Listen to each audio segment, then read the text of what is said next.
زي ما ابتدينا الجزء الأول برفرفة في الهوا، بنبتدي الجزء التاني وبيحصل رفرفة تانية، عشان اللي نسي يفتكر إن ده عالم مسحور كله جنيات وقصور. وبنفس التتابع بنروح للأقزام، خيرة إنتاج عالم الجنيات في ليتل وزيست سليت، وبنعرف إنهم رايحين لقصر الملكة بنتنا اللي ما بقتش نايمة، أورورا. فعلا بننتقل لأورورا وبنتفاجئ إنها كبرت وبقت ملكة على حق ربنا، وواقفة بتدي دروس للجنيات وبتقول لهم لازم نكون حنينين بلاش نكون قاسيين وحاجات زي كده، لحد ما بيدخل عليها ال3 أقزام ومعاهم سفروت كده صغير اسمه بنتو، وبيقولوا لها إن ده أصغر شجرة حرارية في عالم الجنيات، وبتقع واحدة بلسانها وبتقوله حضر لليوم الموعود. وفي وسط ما حدش فاهم حاجة، بنتو بيطير وبيخطف تاج الملكة وبيتنطط بيه. بتحاول أورورا تمسك التاج لحد ما بتقع جوه البحيرة. بتنجح أورورا إنها تمسك التاج، وبيظهر فيليب، أيوة اللي كان معجب بيها وطلع ولا بيحبها ولا نيلة. المهم بيدخل فيليب وبيقعد يتحنجل ويقول لها حبيتك حب ما حصلش، وهو فعلا ما حصلش، وإنه من أول ما شافها جات له رجفة، فبيلبسها الخاتم ويقول لها تتجوزيني. وبنعرف كلنا إن اليوم الموعود هو جواز بنتنا أورورا على هدهد الجناين فيليب. بيطلع الغراب اللي هو ديفل جري على ماليفيسنت، ولسه بيقول لها الواد فيليب ناوي لها في البيت، راحت طارت بسرعة الصاروخ وقابلت أرورا وقالت لها عملتيها يا مقصوفة الرقبة. فبتقول لها وانا مالي، هو اللي تقدم لي. فبتقول لها ما باخدش منك غير الأونطة. فبتقول لها قشطة، جهزي نفسك علشان الحفلة لأن أمه عايزة تقابلك. فبننتقل بعدها لفيليب وقف مع الملك وبيقول له خد يا واد السيف ده خليه معاك الليلة، المملكتين هيتحدوا بجوازكم. وبيحط ايده على كتفه وبيقول له يا فيلو أنا فخور بيك قوي يا ولا. بعدها بنروح لأوضة مليانة مانيكينات. بتدخل أم فيليب تقفش في راس مانيكان منهم وبتلوح رقبته فبيتفتح مكان سري، وبتدخل برجليها اليمين على ورشة الحدادة اللي كلنا عارفينها، وبتنزل لمكان فيه شخص غريب اسمه لكسبتل عمال كده يعمل اختبارات، وفي ايده وردة حد سرقها له من عالم الجنيات اسمها زهرة الضريح. وبتقول له أورورا وافقت والخطة ماشية زي الفل. بتجري أورورا على ماليفيسنت وبتديها قماشة سودا بتغطي بيها راسها، وبتقول لها علشان شكل قرونك وعلشان تبقي أظرف. بتقول لها ماليفيسنت وماله، وبتعمل جسر بين المدينتين بالأشجار، وفعلا بيدخلوا مدينة البشر. بتدخل أورورا القصر وبعدها ماليفيسنت وبيقعدوا ياكلوا. ماليفيسنت بتقول إن في جنيات بتختفي من مدينتها، فبترد عليها أم فيليب وبتقول لها وإحنا مالنا، هو أنت جاية تجر شكلنا؟ وبتبتدي ترخم على ماليفيسنت وبتقول لأورورا أخيرا يا حبيبتي هتعيشي وسط عيلة محترمة مش مع جنيات بعد ما اتصبتي بلعنة يا حرام. واشتغل بقى كده الحريم لحد ما ماليفيسنت اتنرفزت وقالت لها احنا لا هنتحد ولا نيلة، جاتك القرف في شكلك، وبتطربق عليهم القصر. الملك بيقع على الأرض فبيتهموا ماليفيسنت إنها موتته، فماليفيسنت بتقول في سرها إيه ده مش منظر خناقة. فبتقول لأورورا يلا نروح، فبتقول لها لا مش هروح أنا عايزة أتسوح. فبتسيبها وبتطير وهي متكادة. فبتطلع خدامة الملك على السطح وبغل بتضرب ماليفيسنت بمسدس جواه كرة حديد. فعلا الكرة بتخترق جسم ماليفيسنت فبتقع في النار. أورورا بتتقمص إن الملك مش بيتحرك وبتروح تدور على ماليفيسنت علشان تخففه، مش بتلاقيها، وبتركب حصانها وبتجري على القصر تاني، بس مش لوحدها، بيكون معاها بنته لأنه بينط على الحصان من غير ما تشوفه. بيتجمعوا حوالين الملك.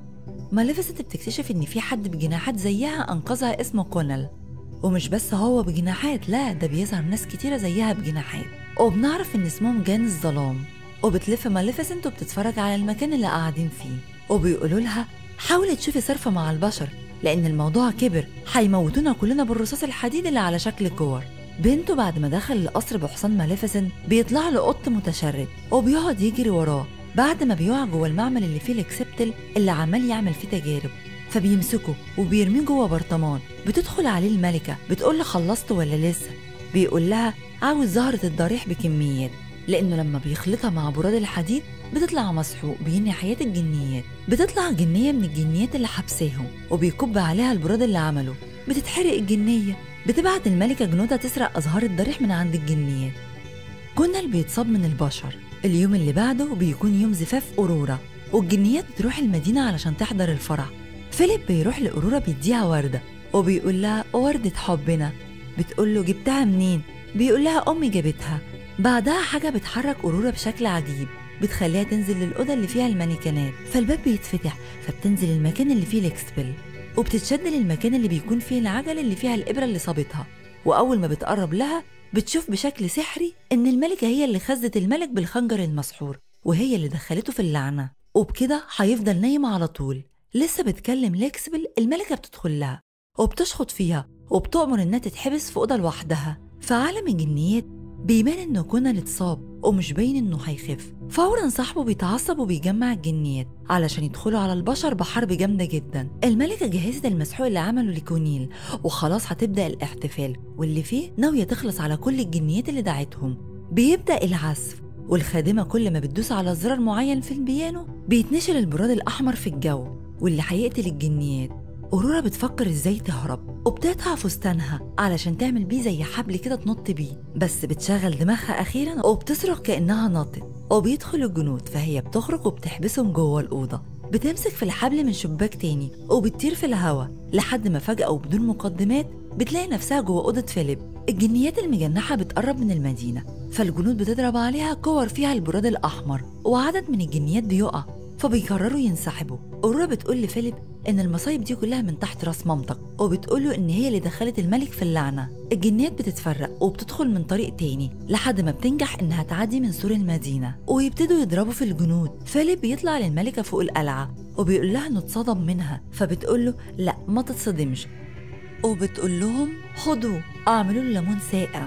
فبيشدوه علشان الليمون لازم يتشرب فريش، بس هو بيجري منهم وبيمسك في حبل وبيطير بيه لانه ما بيحبش الليمون. بينزل على الارض ومعاه رئيس الجنود اللي بيحاول يمسكه، بس بيجي كونان المجنح وبيخطف رئيس الجنود. الجنيات لسه محبوسه والخدامه لسه بتعزف، فبتقرر في ليتل انها تطير وتدخل جوه الانبوبه اللي بيطلع منها البراد، فبتموت وتتحول لزهور وبتسد الانبوبه.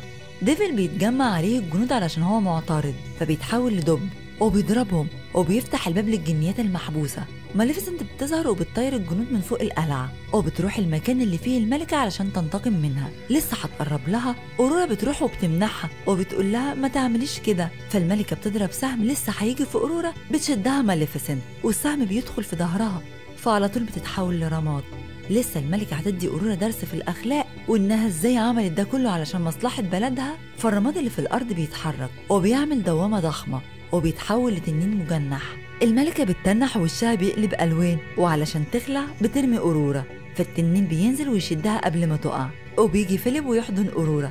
سيربرايز، التنين بيتحول وبترجع ماليفيسنت وبيجي عليها جري ديفل. فبيروح فيليب قايل إن من النهاردة مفيش خناقات، احنا هنبقى حلوين مع مملكة الجنيات وهم هيبقوا حلوين، ومحدش يسمع كلام الست الوالدة لأنها خربت ممالك قديمة وما بتستريحش غير لما تشوفها رماد. فبتروح أورورا هي كمان قايلة أيوة محدش يسمع لحماتي، أنا كنت بحبها بس اكتشفت إنها ست غدارة.